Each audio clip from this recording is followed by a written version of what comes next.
And I'm trying to look at fake news here, but it won't let me go forward. Fake news is Canada Dry, I thought. Yeah, that is. And that's a really odd opening for an album. Like, I would never have chosen Canada Dry for an opening song. It's one of the better songs of the album, I think, is just where they were going with that one. It is. It's just not a good introduction to what the album is. It sounds more like a traditional Bare Naked Ladies song than everything on this on Silverball almost, though. That's what I was thinking of. So the song Fall Back On that we covered a couple weeks ago, that was speaking of, now that it's past September 21st, fall is back on. Fall Back On was on this album, right? Yeah, it was. Silverball? Yes. I don't know. It was the bonus track that you could buy. I don't listen to bonus tracks. You kidding me? I don't got that Target bonus track money. That would have been the good ending song with Get Back Up as your starting song. Because Get Back Up really does kind of surmise what they're trying to say here, which is like, we're coming back, we're not caring what other people are saying, we're making music for us. And that kind of Fall Back On is the same thing, like surmising that idea of like, we're just doing what we need to do. I think this is the most anyone's ever talked about 2015 era Bare Naked Ladies. Well, dig in deep. We're going to stick on this song. For sure. The way they start the song is really interesting. They start off with a single drum beat. Boom. And there's a pause. And then they pull in to the song proper. Yeah. I've never heard anyone, and especially Bare Naked Ladies, ever do that. Like, I'm just going to start the song with... I can't think of any on the top of my head, but that seems like a common thing, probably, that you just don't notice. Maybe I don't. I mean, I've heard bands start with the drum, but not with a boom. And now we're going to get going. Okay, like, yeah. There's a distinctive pause. It's kind of like the equivalent of the A Hard Day's Night chord. Yes. But a drum. But with a drum. So I'm going to drop this one beat that's going to last like a half second. Okay, now we're going to go. It's weird because the hardness of the guitar riff, the opening, like kind of the belies the song, which is kind of a little just kind of a jaunty fun tune, and then it also has the guitar riff. Right. It doesn't feel like a happy tune when it's starting. But this is one of the people that was mentioning it in the comments section underneath the song really kind of put it succinctly. This is a motivational song. Like, people were like, why I like this song because it goes on my workout when I'm, my workout playlist. And I could see that. Like, this is a song I would want on my workout playlist. If I had a workout playlist, if I worked out. Yeah, that's the problem with me as well. Yeah. For me, it's more like the when I'm out shoveling and out mowing the lawn playlist. That's the generational, like, I'm old now, so like instead of going to the gym, I gotta just go mow the lawn and shovel the snow. Oh yeah, back in the old days, people didn't go to the gym because didn't go to the gym because they were on their feet doing manual labor. Back in my day, we woke up at 6 a.m. and walked uphill to school, and then. No, I was saying in my past. Oh, in your day, okay. Yeah, 6 years ago.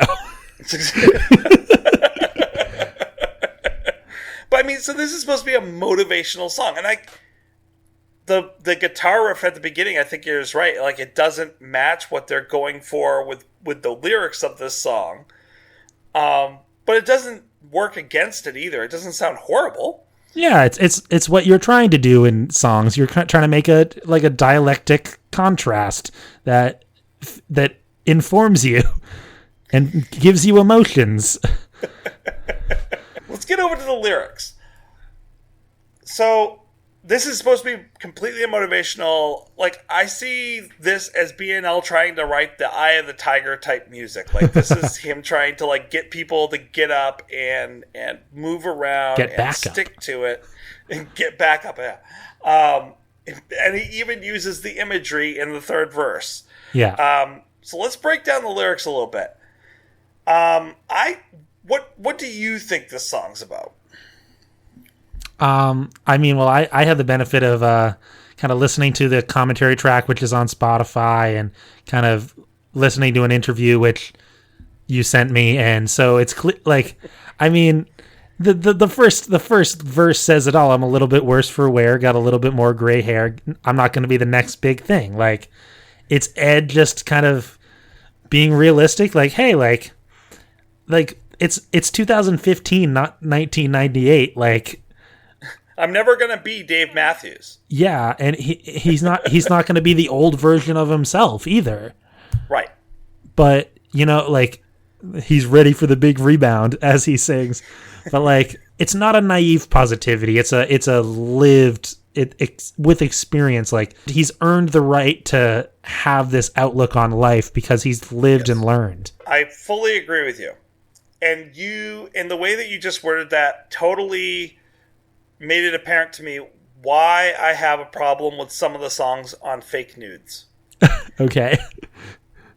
This song I enjoy, I like. It's that positivity, it's that rebound. I'm getting back into this. Like, I'm not going to let people get me down.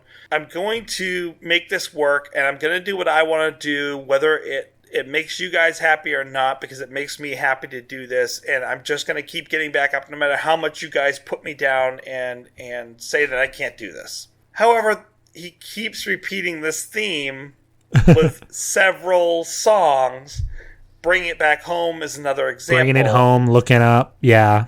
After a while, you can only hit on that motivational theme before it gets old. Yeah, you got to vary up your message. I hate to say it, but the lyrical content of Bare Naked Ladies hasn't been up to snuff for several years, I guess I would say. No. Although, and I don't want to compare, but I'm going to anyways. Steven's stuff is very, very varied. Do you follow that, audience? I did use 3 different words there. Two of the same words and one different one. He has done with each song, there's a different content, a different message somewhere, that something he is trying to say that didn't hearken to anything else he's said before at that point. Yeah. I don't get that with a lot of BNL stuff lately. I mean, I think it's fair to say that, like, any of, like, I just, in this modern era of BNL, it's just kind of lacked that lyrical sincerity of the old stuff. Just, like, I've been listening to a lot of the bathroom sessions. I just kind of put on the YouTube playlist and listen to all of them. And just listening to Ed's, like, all of Ed's songs specifically, I'm like, yeah, there's some really good stuff in here. Like, some song like Same Thing or Adrift or Bank Job. All those are just solid, straightforward songs. And yeah, in these recent years, it's kind of like, I'm happy, which is great. Like, and I should reiterate, as I've said before on this podcast, I don't really care about lyrics. They are a hint, but not the full message of how a song makes you feel. How the song makes you feel is how you feel when you're listening to the music, not the words per se. My complaints about the lyrics are the least of my worries. I still like modern BNL, but just it doesn't have that, not intellectual, but like it doesn't rise above all other music where their old stuff really did have this transcendent feeling to it. Now where their new stuff is just like, well, now we're just a rock band. Right. Well, and I think one of the things is like the music is really important and it drives you, but then what makes the old stuff different than the new stuff, at least for me especially, is the old stuff had more, that once you dug deeper into it, there was more there. Yeah, there was an emotional complexity. Correct. The music was really complex, but on top of it, the lyrics were really complex. Yeah. And often there was that juxtaposition that was going on. And so it was, as you dug deeper into it, it became more and more interesting. And I'm not getting the same stuff out of the newer stuff. Although I will say, partially because they keep repeating their message. Although I will say this song has some pretty good lyrics. Yeah. So let's talk about the list. So first of all, they talk about the brass ring. Like I'm gonna break down like, okay, what is some of the stuff that's a little bit more confusing for some people? What are they talking about with a brass ring? So people who don't know the phrase, grabbing the brass ring or taking a shot at the brass ring means striving for that highest prize, even if you're not going to get it, living life to the fullest. Kind of comes from, according to Urban Dictionary, the brass ring was originally a game or a reward or a prize that was related to riding a carousel. Most carousels back then didn't have jumpers, so the animals that go up and down. And those were the outer row animals were fixed in their place. And many of the riders tended to ignore the outer rows to go into the inner rows where there was jumpers. So they wanted to encourage people to take more of the still ride animals that were on there. And so they devised a ring game that became a common feature on carousels, where the object was really simple. The rider sits on the outer row, and when the carousel spins around, the rider reaches out and grabs one of the metal rings from a dispenser. And since not all the rings were brass, typically there was one brass ring per ride, the brass ring was a big special treat. And the brass ring usually entitled the holder to a free ride, or they got to take it home as like a good luck charm or a memento. So it kind of brought in this feeling of like the brass ring was special. Even though we think of like gold and silver and things like that as special, the brass ring was the special thing back then. I mean, if he's getting fitted for a new brass ring, it seems more like akin to like when a sports team wins a championship and they all get a ring. Right, but they don't wear brass. That was where the metaphor fell apart, because I was thinking along the same lines as you, but I'm like, yeah, but they don't wear brass rings when they win the game. Yeah, I don't know. Maybe that's like a Canadian thing. Or it might have been him mixing his metaphors, which he does do fair sometimes. Yeah. I like the line swinging like Pitt getting hits in Moneyball. That's a good line. Even though it is established in the plot of Moneyball that Brad Pitt himself wasn't a particularly good player, and that while he was general manager of the Oakland A's, he was more worried about on base percentage than batting average per se. Right. but the getting on base like Pitt in Moneyball isn't as good of a rhyme. No, that doesn't work quite the same. So then we switch to the second. Thank you for covering that. Well, by the way, I had that in there. So then we switch to the second verse, which starts out with a lot of analogies. He's kind of jumping from metaphor to metaphor in those first couple of lines, and none of them really kind of meld together. It starts out like he's kind of he starts out talking about how it's not sink or swim. And then you can't fly if the air is too thin. So now we're doing either bungee jumping, or we're doing parachuting or something along those lines. And the best part of the ride is the free fall. Better keep your arms and legs in the vehicle. So now we're talking about like riding a roller coaster. So he's like bouncing over metaphors all over the place here. Hey, I've been reading some Tibullus, who was a Roman poet who basically just flows from metaphor to metaphor constantly without any central theme. So I'm used to this kind of thing. And it's okay. It's just when you go to break it down, you're like, oh, wait a minute. Stick to something. It's basically just like a bunch of idioms. That's not really like that all have a general meaning of like, right, like do your best or whatever. I don't know. Well, and that's what it is. He's once again just kind of be like, I'm gonna do my best for what I am, and he's just jumping from one metaphor to another to say the same exact thing over and over again. Yeah. Is this? And I mean, there's some great statements in there. The best part of the ride is the free fall. Like, yeah, that to some people, like that idea of like you're taking a chance. You're going out there, you don't know if you're going to succeed. That free fall feeling is kind of the thrill and the excitement. It's not when the parachute opens and you're gliding. It's that feeling of falling and not knowing if it will work. Like, yeah, like, and that's the metaphor of the song. Of like, I'm putting myself out there. I'm giving this a try. I don't know if it's going to work. This is kind of thrilling to me. Well, yeah, and it doesn't feel like he's falling for the first time either. This is his This is his 10th or 20th time. Exactly. But then he sticks in on that last part of the second verse to a really solid metaphor of boxing. So we got standing 8. I'm on the ropes. So people who don't know, standing 8 on the ropes when boxing is when they do a standing 8 count as protection count for the boxers. If they get knocked down, the judge will stop the fight, walk over, give them 8 count to get up, stand, and then make sure that they look like they're solid to continue going. If the referee doesn't feel like they're safe to going, then he'll call it a technical knockout, TKO, and stop the fight. But if he feels like he's going good, then they'll keep the fight going. Yeah, I've seen the movie Creed. I know what you're talking about. Creed and Rocky, Creed 2, Rocky 2, Rocky 3. I've actually only watched the Creed movies. Oh, you must go out and watch Rocky. Rocky is amazing. I've seen a handful of scenes in Rocky. Creed is so good, though.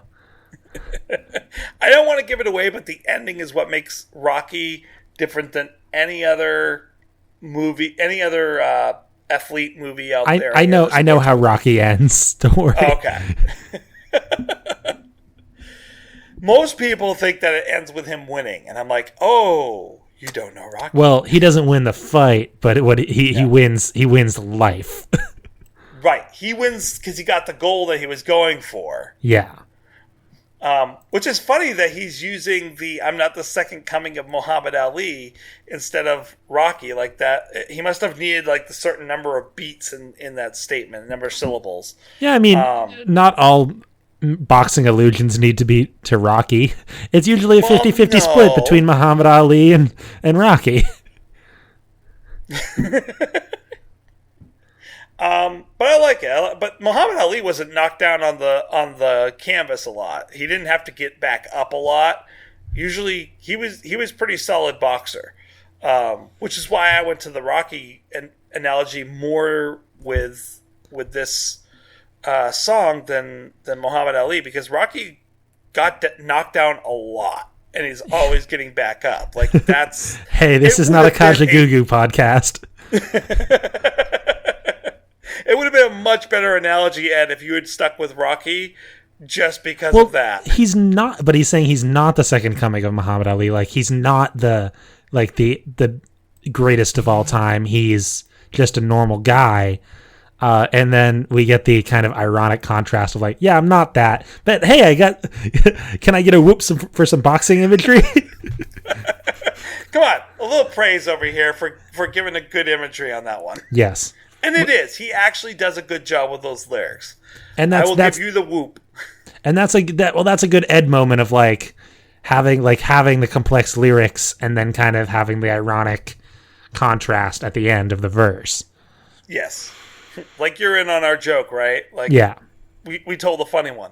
It's interesting because I'm watching the video. I always thought that so you have the get back up. Gotta get back, gotta get back. But there's that really high up. He goes really high. I don't know who's singing it. I always thought it was Kevin, but when they're playing it live, it sounds the same, but it's not Kevin singing the up part. So it's got to either be Ed, which I've never heard Ed hit those notes, or it's got to be Jim. It might be Tyler. I don't know. I've never heard Tyler. It also go that could high. Just be.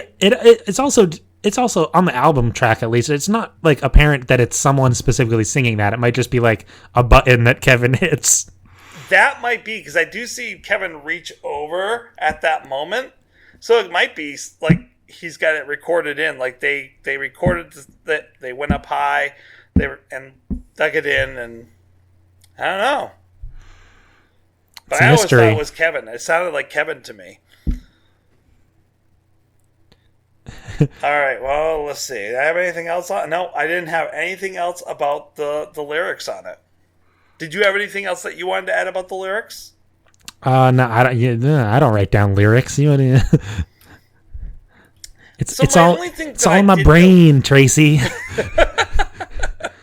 The only thing other thing I want to say about the lyrics is they do repeat the "gotta get back up, gotta get back, gotta get." They repeat that a lot.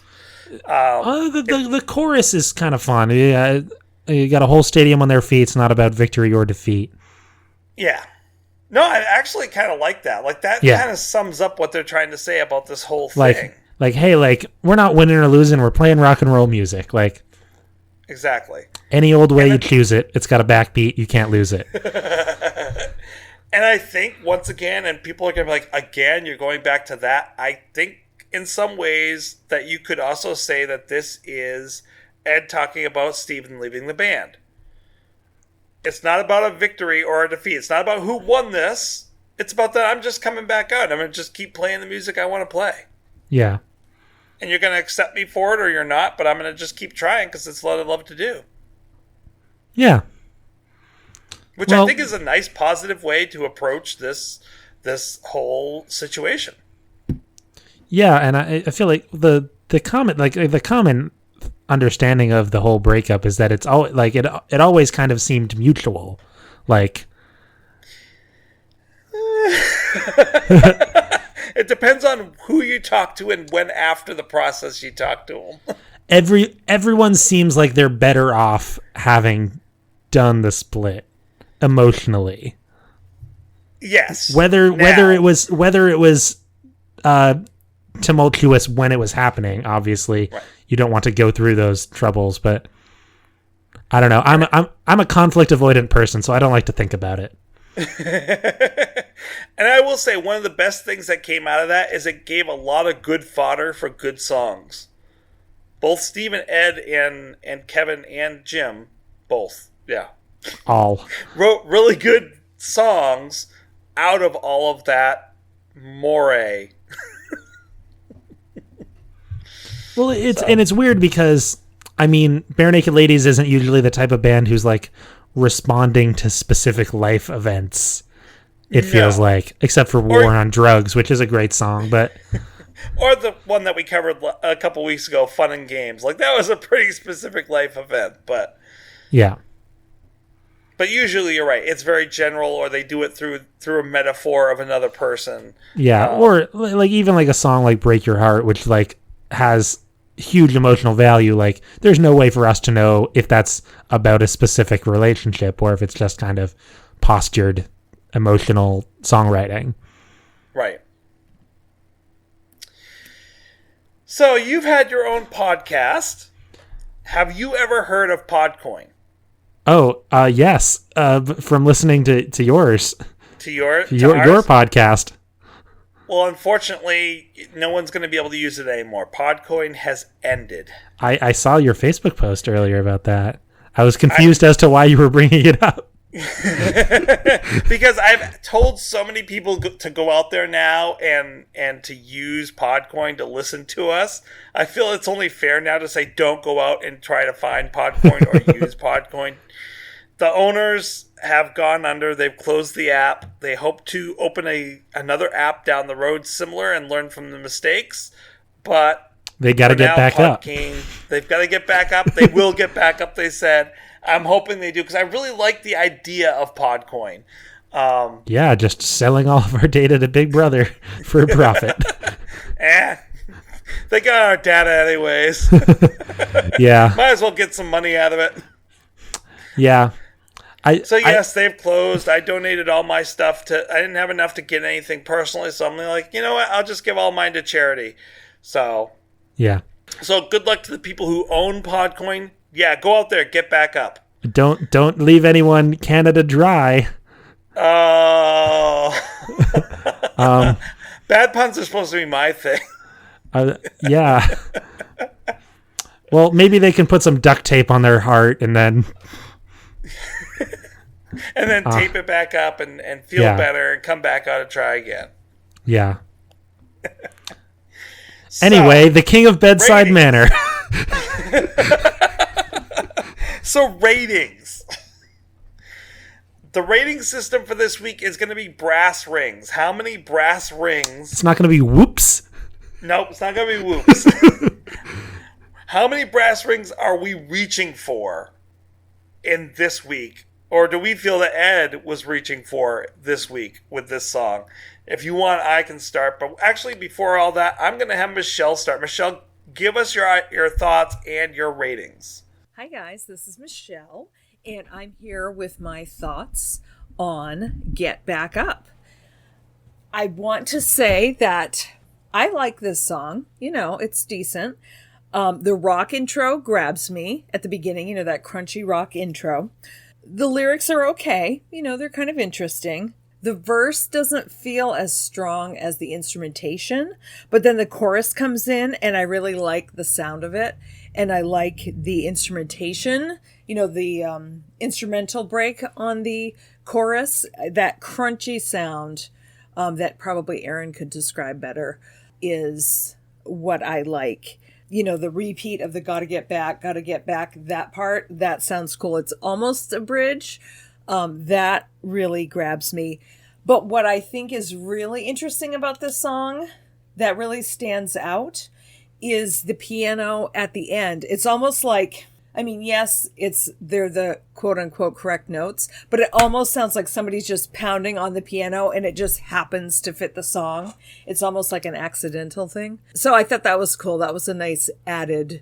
It sounds like an interesting piece to add to the song. It adds a little personality. So for Get Back Up, I give it a strong 3. Still haven't talked to Michelle. I know. Why not? She's right here. Didn't you hear her? I like the idea of just Aaron and Michelle being in the room, but we're just listening the whole time, saying nothing. Yeah. Exactly. By the way, so Michelle, say hi. Say hi to Tyler. Hi guys. See? I told you. Hi, Michelle. So, what are your thoughts on this song? What's your rating? 0 to 5? Yeah, I'm gonna give it a good old 3.5. 3.5. It's not a song I actively avoid. Like when I'm listening to the album, like, hey, might as well just start on the first song. Like, it's gonna get me there. I like the content of the verses. I like how Ed it's like when he does his ad libs and he just kind of he settles into this rhythm and he's really into it. Yeah, he's having fun. And yeah, but like I said, it's not even close to my favorite song on the album. And it could be better, but it's not a bad song. It's good BNL. Nice. All right. What about you, Tracy? I like this about the same as I like Blacking Out. I like it more than Bringing It Home. The song Blacking Out, or the song Blacking Out? Yes, I like it a lot more than the act of blacking out. A lot more than that. But I like it about the same as the song Blacking Out. I like it more than Bringing It Home because it's much more of a rocker. Oh, I think Bringing It Home is better than this song. I don't know. You don't like the hey ho? No, I like that song. I like this one more because it's just if I'm going to listen to this while I'm shoveling or mowing, I can't listen to Bringing It Home while I'm shoveling or mowing. I can't. It's not going to motivate me. It's just going to mellow me out, which is fine. There's times for that. Well, this song is going to get me into a rhythm with the shoveling. Tracy, I don't really care. I'm gonna see the donut. You can see the hole. Just. Well, I don't care what you say because my knees might be kind of wobbly, but I'm going to keep going. Oh, I was quoting the song Bringing It Home. Were you aware? I was paraphrasing this song. Oh. Because I'm not good with quoting. Okay. Just so everyone knows what level we're all at. Yeah, I can't quote any song unless I have the lyrics right there in front of my face. I can only paraphrase. That's okay. You should hear me do movies. I'm a very audio an audio learner. When I think of stand-up routines or songs, I'm very good at just recreating them in my head. Not me. I will always get a line wrong. It's almost a guarantee. I'm the type of person who, when someone does get a line wrong, I'm like, actually, it's. So you'd always be correcting me. Well, it's not so much an actually as much as it is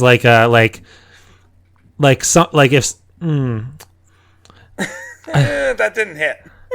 Yeah, like someone will say a quote from a movie, and I'll just also say it, but I will say it with the correct tonation.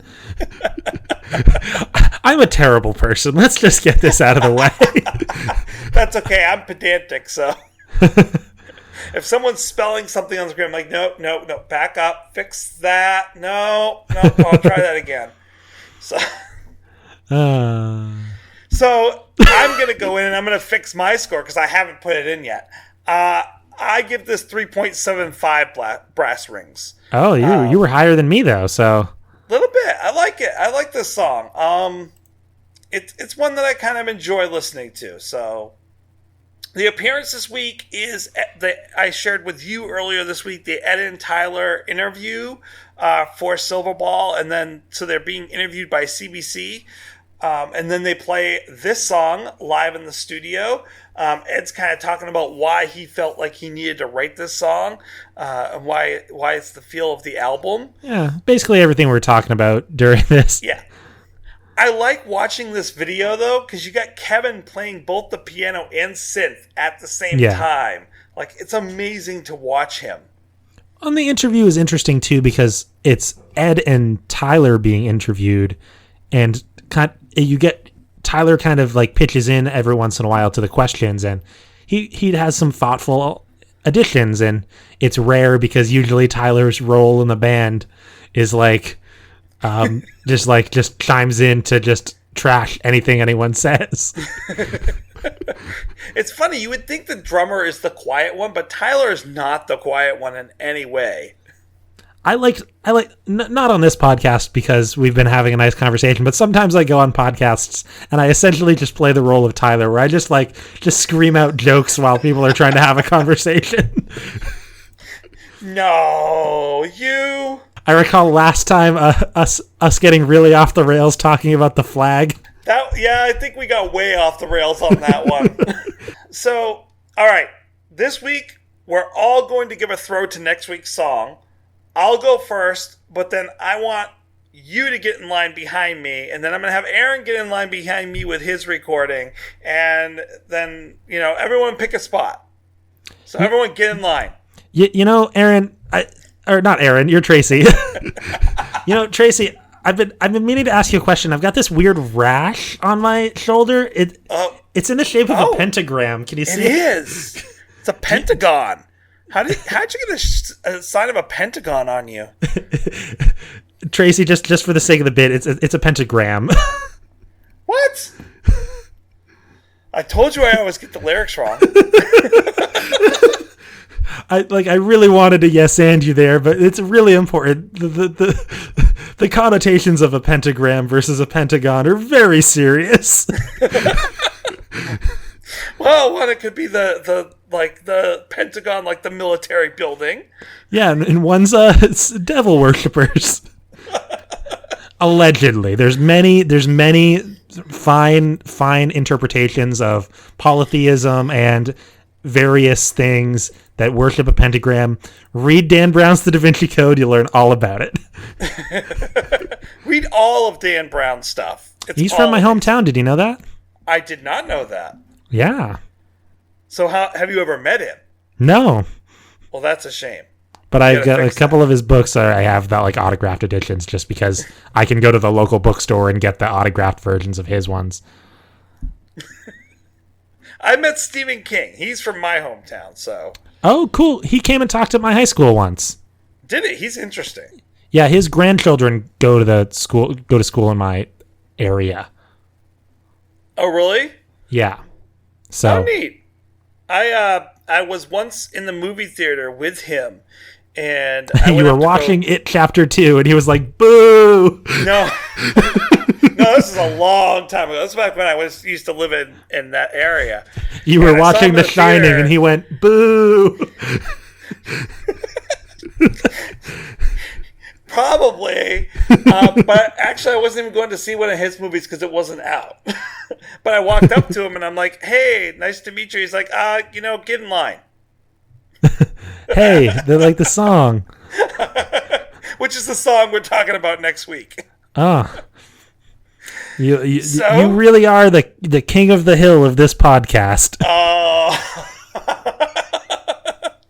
King of the anthill, maybe. I think Aaron's going to have a fun time guessing what album this one's off of. I want to see what he says. Okay. Well, have a great week. Yeah, I was going to say, how do we end the show? We've been talking for a really long time. We end it by going, oh, there's awkward silence. Let's say goodbye, and then we'll cut all that. All right, yeah, Tracy, where can people find you? Well, they can find me here. That's about it. Where can they find you? Oh, good question, Tracy. So, yeah, so Fantastic Mr. Fox Minute just ended, so there's 87 episodes of that. Just look up your local podcatcher, find that.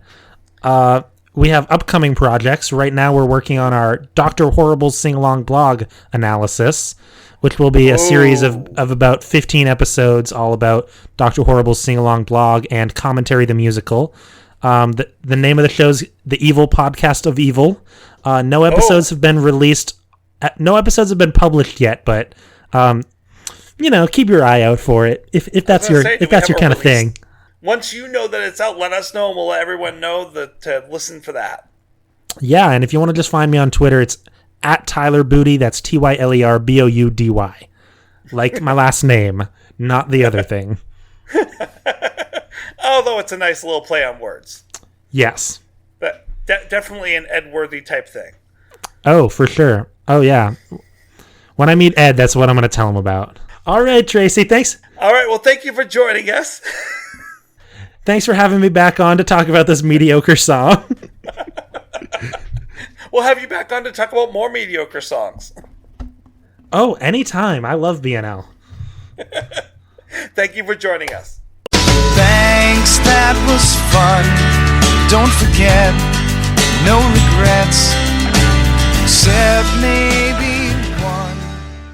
To celebrate joining Pantheon Podcasts, Rock Camp, the podcast, the official podcast of Rock and Roll Fantasy Camp, is giving away a guitar signed by Mike Portnoy of Dream Theater, Marty Friedman, formerly of Megadeth, and legendary shredder Zakk Wylde, plus our rockstar counselors like Vinny Appice, Monty Pittman, and more. To enter to win, simply follow, rate, and review our podcast on your preferred platform, and that's all you have to do. For more information, go to rockcamp.com/podcast.